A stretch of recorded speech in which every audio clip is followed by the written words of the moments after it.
estaba yo comentando que vamos a entrar a lo que es la unidad 2. Es importante que sepamos qué vamos a ver en la unidad 2. Básicamente, chicos, en la unidad 2 vamos a ver acerca de cómo es que se producen los rayos X, las instalaciones y la disposición de los equipos. Hay algo importante que tenemos que ver, que es todos los componentes del tubo de rayos X. Evidentemente ya los mencionamos, ya vimos cómo funciona, pero es importante que sepamos cómo funciona cada componente de este tubo y de qué está hecho cada componente. Vamos a ver cuáles son las características de la radiación de frenado, el generador de alta tensión, cómo es que penetran estos rayos X, qué es la dispersión, contraste y colimación. Vamos a ver acerca de qué son las rejillas antidifusoras o Bucky. Vamos a hablar de qué es un intensificador de imagen. Vamos a ver algo que se llama conceptos de kilovoltaje, miliamperaje, tiempo y distancia y artefactos. Chicos, es importante que sepamos que esto es lo que vamos a ver en la unidad 2. Vamos a ir por partes.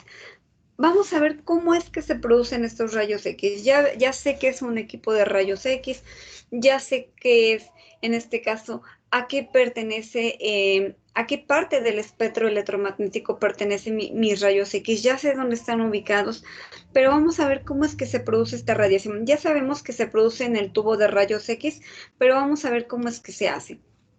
Básicamente, chicos, habíamos mencionado que, ay, perdón, vamos a ver, aquí tenía yo un diagrama, déjenme ver, para que se los muestre yo, tenía yo una imagen muy clara. Mm, mm, mm.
Les mencionaba yo. Entonces, básicamente tenemos esta producción de rayos X, que evidentemente todo esto sucede aquí, en algo tan pequeño como es un tubo de rayos X. No sé si ustedes ya han tenido la oportunidad de ver de cerca un tubo de rayos X, ya saben, en este caso si es grande, si es chiquito, ya lo conocen, chicos, físicamente ya lo han visto. No físicamente, pero nos lo presentaron en una clase, más o menos. Perfecto, entonces básicamente, chicos, es algo pequeño, o sea, realmente no nos imaginamos un monstruo, no, simplemente es algo pequeño. Y en eso tan pequeño es donde ocurre toda esta generación de energía. Pero, ¿cómo es que funciona? Les había yo mencionado que un tubo de rayos X tiene la parte negativa, que es un cátodo, tiene la parte positiva, que es un ánodo, tiene cierta inclinación, que es algo que le vamos a llamar efecto de talón. En el cátodo voy a encontrar algo que es mi filamento, que les había yo mencionado que tiene, en este caso, las formas espirales, como lo del foco que les había yo mencionado, que está diseñado para soportar altas temperaturas. Les había yo comentado que aproximadamente de 3.400 a 3.600 grados centígrados. ¿Y qué es lo que va a pasar? Evidentemente yo voy a acelerar estos electrones, le voy a aplicar cierta energía que viene de parte de mi corriente eléctrica, de mi generador de alto voltaje. ¿Y qué es lo que va a suceder? Van a salir disparados hacia mi ánodo y evidentemente van a salir dirigidos por mi ventana, en este caso van a salir por mi ventana, y de esa manera se va a producir la liberación de fotones, ¿sale? Es importante que sepamos esto. Ahora, ¿cómo se genera esto? Bueno, ¿qué es lo que sucede? Les enfatizaba, chicos, que básicamente la principal función es acelerar los electrones. Es lo principal. Yo si no acelero electrones, no va a haber liberación de energía, no va a haber esta interacción con el átomo del blanco, que en este caso es de tungsteno, pero también lo vamos a ver. No va a haber esa interacción y por lo mismo yo no voy a tener esta liberación de electrones. Entonces, la principal función para que exista esta producción de energía es acelerar electrones, ¿sale? Para que yo pueda liberar energía, tengo que acelerar electrones.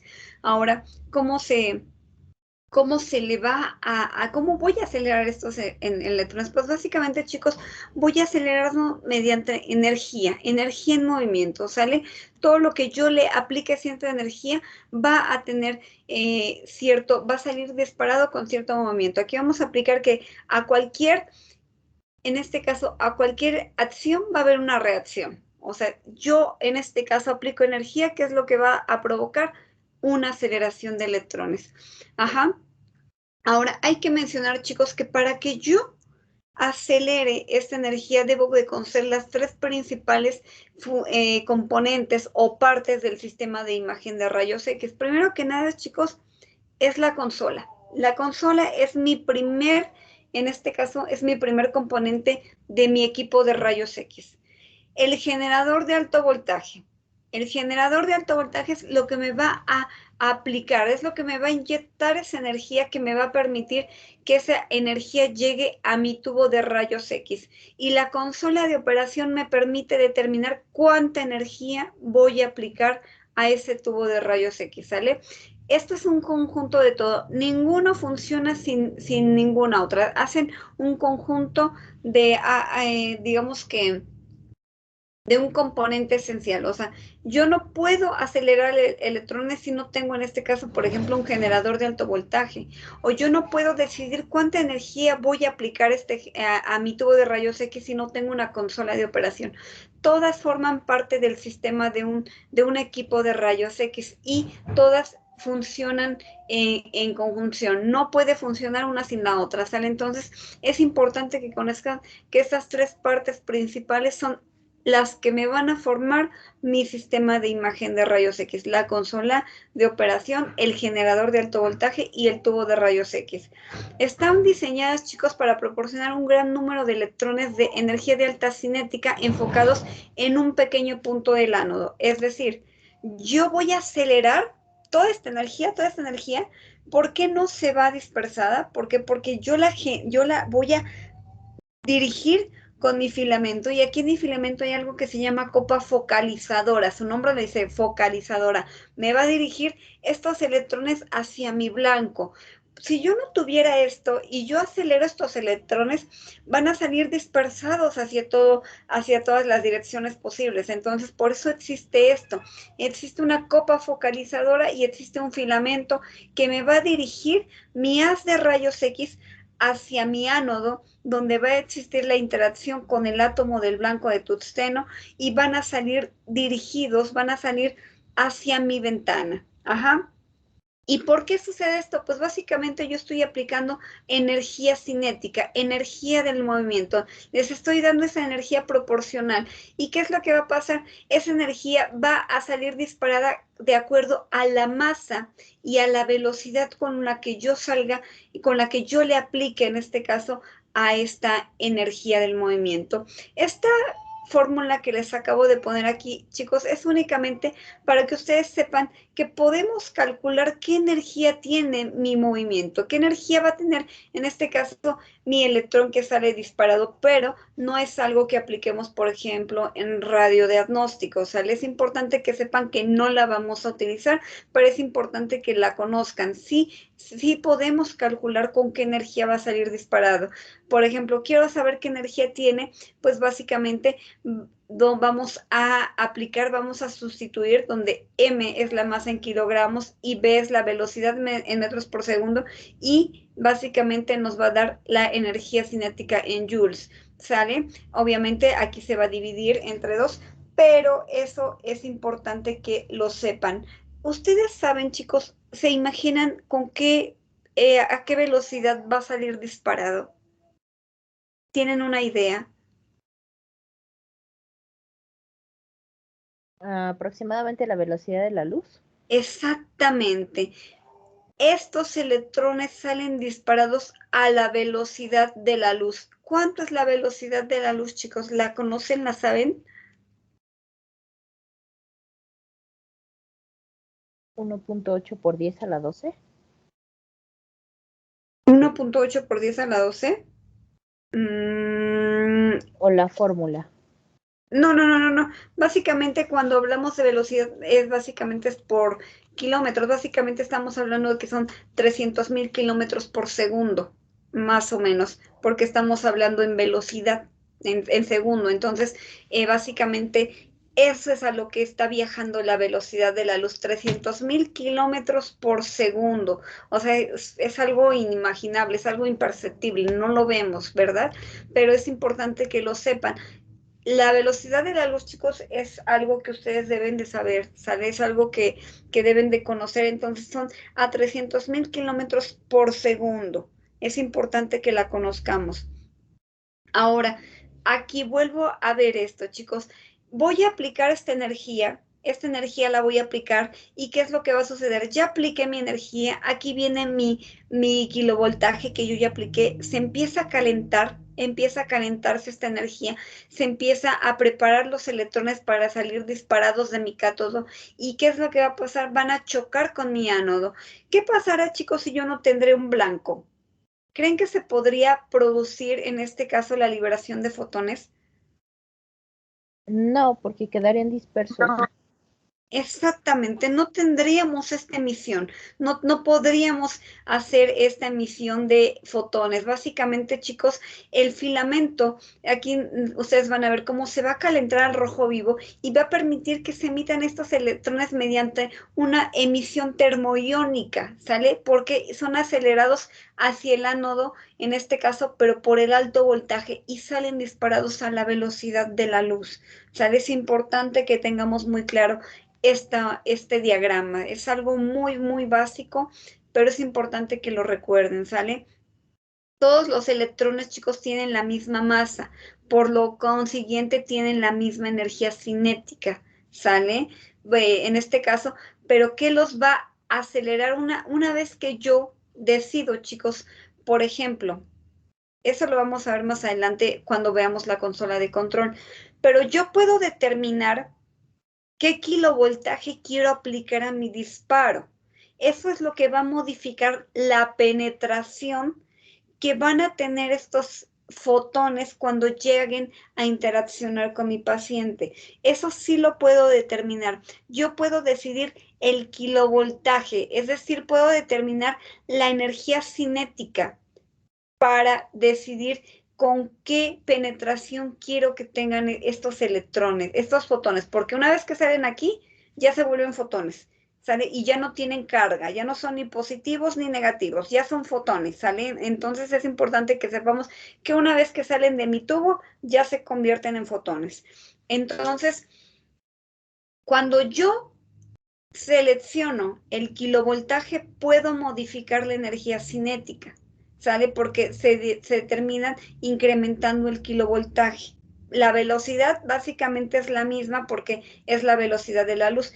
Los electrones todos tienen la misma masa, pero puede cambiar la energía cinética, sí, de acuerdo al kilovoltaje que yo determine con mi disparo. En este caso, ¿cómo lo hago? Mediante mi consola de operación, ¿sale? Yo con mi consola de operación decido cuánta penetración, cuánta energía cinética le voy a aplicar a estos electrones y tienen la misma masa y van a tener la velocidad de la luz, pero lo que va a variar su energía cinética es el kilovoltaje que yo les voy a aplicar. ¿Sí lo entendemos?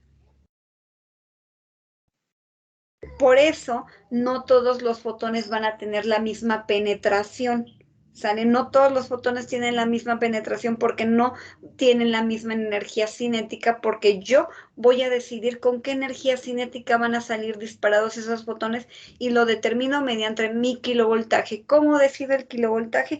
Mediante mi consola de control. Entonces, ¿qué es lo que quiero decir? Por consiguiente, la energía cinética aumenta al incrementar el kilovoltaje. Es decir, al aumentar la energía cinética de los electrones, tanto la intensidad, es decir, la cantidad como la energía, la calidad del haz de rayos X aumenta. ¿Qué me va a dar una calidad en mi haz de rayos X? La penetración. La penetración me dice que yo tengo una buena calidad en mi haz de rayos X. ¿Sale? ¿Vamos comprendiendo estos términos? Sí. Perfecto. Muy bien. Entonces, bueno, yo ya decidí. Es importante que recordemos que los electrones tienen la misma masa, básicamente tienen la misma velocidad, pero la energía cinética depende con el kilovoltaje. Entonces, yo decido si aumento o disminuyo la energía cinética de estos fotones. Muy bien. Por ejemplo, aquí está un poco... Hay algo, chicos, que es importante que sepamos, que los electrones que viajan del cátodo al ánodo se les va a denominar electrones proyectil. ¿Sale? Este va a ser mi electrón proyectil y así se le va a denominar. Una vez que sale de mi filamento, se convierte en un electrón proyectil que va a ir a colisionar con el ánodo. Ajá, entonces, los electrones que viajan del cátodo al ánodo constituyen la corriente del tubo de rayos X y suelen denominarse electrones proyectil.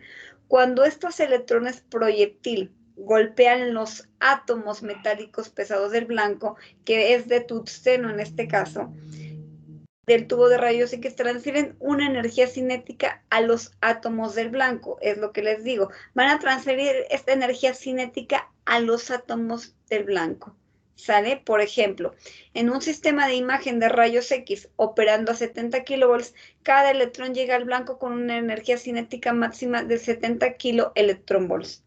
¿Sale? Yo decido con mi kilovolt, decido con qué energía cinética van a salir, en este caso, disparados estos fotones. Por eso es importante saber que si yo, por ejemplo, quiero saber mi energía cinética, pues básicamente yo determino con el kilovolt. ¿Sale? Muy bien. Vamos a ver. Cuando se producen los electrones proyectil que se frenan, que ya vimos cómo se frenan, ¿por qué? Porque van a colisionar con mi ánodo, ya vimos esto, y finalmente llegan a detenerse. En ese momento, ¿qué es lo que va a pasar? Van a salir dirigidos, en este caso, hacia mi ventana, van a salir disparados hacia mi ventana, ¿sale? Entonces, ¿pero qué es lo que pasa? Recordemos que van a venir y van a chocar. ¿Y qué va a pasar con este 99% de estos electrones? ¿Qué va a suceder? Se convierte en calor, ¿no? Se va a convertir en calor, efectivamente, se va a convertir en calor. Por eso, chicos, hoy en día todos los equipos de rayos X tienen un ánodo rotatorio o giratorio. Anteriormente, cuando se empezaron a usar los tubos de rayos X, era un ánodo fijo. ¿Y qué es lo que pasaba? Los electrones proyectil siempre llegaban a colisionar, siempre en el mismo lugar, siempre en el mismo lugar. ¿Qué pasaba? Con el paso del tiempo eso provocaba un desgaste para mi ánodo. ¿Y qué es lo que pasaba? Se perforaba. Eso hacía que evidentemente el desgaste de mi tubo de rayos X fuera más rápido y su durabilidad era muy poca. ¿Por qué? Porque se perforaba muy rápido mi ánodo. Entonces, hoy en día existen los ánodos rotatorios. ¿Por qué? Porque esto empieza a girar, se empieza a preparar. Mis electrones proyectiles están a punto de salir disparados, pero como esto está girando, mis electrones proyectil difícilmente van a venir a chocar en el mismo lugar. Ya no, o sea, es imposible que vuelvan a colisionar en el mismo lugar varias ocasiones. ¿Por qué? Porque mi ánodo está girando. ¿Y qué es lo que pasa? Va a dispersar más rápido el calor y mis electrones proyectil ya no van a venir a colisionar en el mismo lugar. ¿Y eso en qué se convierte? Evidentemente que ya voy a tener una mayor durabilidad en mi tubo de rayos X, voy a tener una mejor disipación en el calor, evitando que mi cabezal de mi tubo se caliente más rápido y evidentemente voy a tener una mejor dispersión de fotones. ¿Por qué? Porque está girando, estoy dispersando el calor, voy a dispersar mejor los fotones y le voy a permitir una mayor durabilidad a mi ánodo de tal manera que mis electrones proyectil ya no vuelvan a colisionar justo en el mismo lugar, que es algo que anteriormente se dieron cuenta, que eso pasaba, se perforaba la capa del ánodo. ¿Por qué? Porque siempre colisionaban justo en el mismo lugar y evidentemente después de un uso prolongado de ese equipo de rayos X, ¿qué es lo que pasaba? Pues se echaba a perder el ánodo. Entonces salía igual de caro cambiar un ánodo que cambiar completamente toda la cabeza del tubo de rayos X. Entonces, por lo mismo se inventó el ánodo giratorio. ¿Sale? ¿Hasta aquí vamos bien? Sí. Perfecto, muy bien. Ahora, es lo que les decía yo, la mayor parte de la energía cinética, chicos, de los electrones proyectil se convierte en calor, ¿sale? Los electrones proyectil van a interaccionar con los electrones de la capa externa de los átomos del blanco. Ajá. ¿Qué creen que vaya a pasar? ¿Qué creen que está sucediendo cuando los electrones proyectil van a interaccionar con los electrones de la capa externa de los átomos del blanco? Supongamos que tienen suficiente energía para desplazar un electrón. ¿Qué creen que pase? Lo va a quitar del orbital. Exactamente. ¿Y qué va a suceder ahí? Lo quita del orbital y el electrón que está en el orbital siguiente se va a pasar, va a rellenar ese hueco. Exactamente. Y a eso se le llama ionización. ¿Recuerdan que habíamos visto el término ionización? Que les dije que se quedaran que ionización es pérdida o ganancia de electrones. Entonces está ionizando. Pero ¿qué es lo que pasa cuando mi electrón proyectil no tiene la suficiente energía para mover ese electrón? No tiene esa suficiente energía para desplazar ese electrón, no los ioniza. ¿Qué es lo que pasa? No transfiere la suficiente energía a los electrones de la capa externa como para ionizarlos. Únicamente choca y se transforma en calor.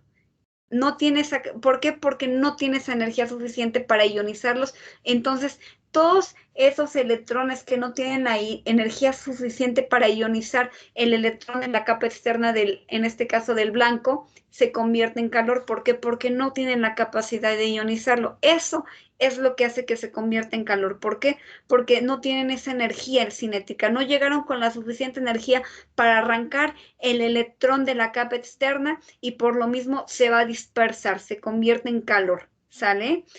¿Qué es lo que pasa con aquellos que sí tengan esa energía suficiente? Ahí ya va a producir una ionización y esa ionización es lo que me va a producir mis fotones disparados, ¿sale? ¿Sí comprendimos esto? Sí. Perfecto, muy bien, chicos. Vamos a ver. Déjenme quitar esto. Lo que les decía yo, la mayoría de la energía cinética, chicos, de los electrones proyectil se convierten en calor por las interacciones con los electrones de las capas externas de los átomos del blanco. Lo que les decía yo, cuando no tienen la capacidad de arrancar ese electrón, pues básicamente no ionizan, no hay ionización y esos electrones que no fueron capaces de ionizar, pues todo eso se convirtió en calor. Ahora vamos a ver algo muy importante, chicos, que es muy importante que les quede muy claro, que es la radiación característica. ¿Habían escuchado este término? ¿Lo habían oído antes, chicos? Hace rato lo mencionaron. ¿Ya lo vieron en otra materia? Sí, ¿Y qué me pueden decir de la radiación característica? que cuando un rayo X incide, Ujú. separa un electrón, pues no lo quita del orbital, deja el hueco y el electrón siguiente lo rellena y el electrón siguiente igual lo rellena, es sucesivo. Y Ujú. el rayo que sale, bueno, sale un fotón y el rayo también es el rayo X característico. Exactamente. ¿Y por qué creen que se llame característico? Porque tiene propiedades específicas. ¿Y qué creen que le dé estas propiedades específicas?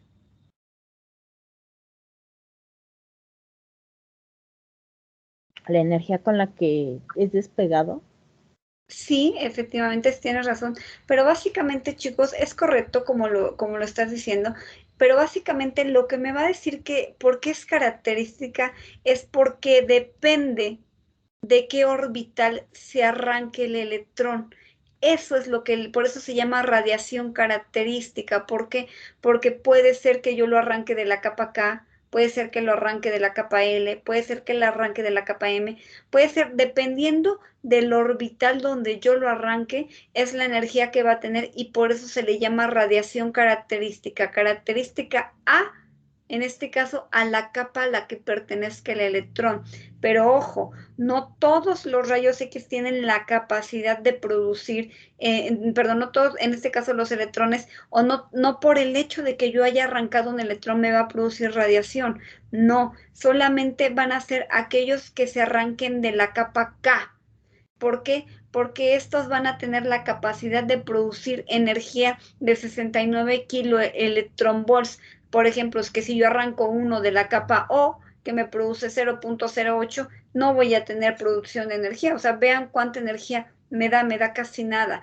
Por eso, los únicos que tienen la capacidad de producir radiación son los de la capa K. Por eso se le llama radiación característica, porque es radiación característica de la capa K. ¿Sí lo comprendemos?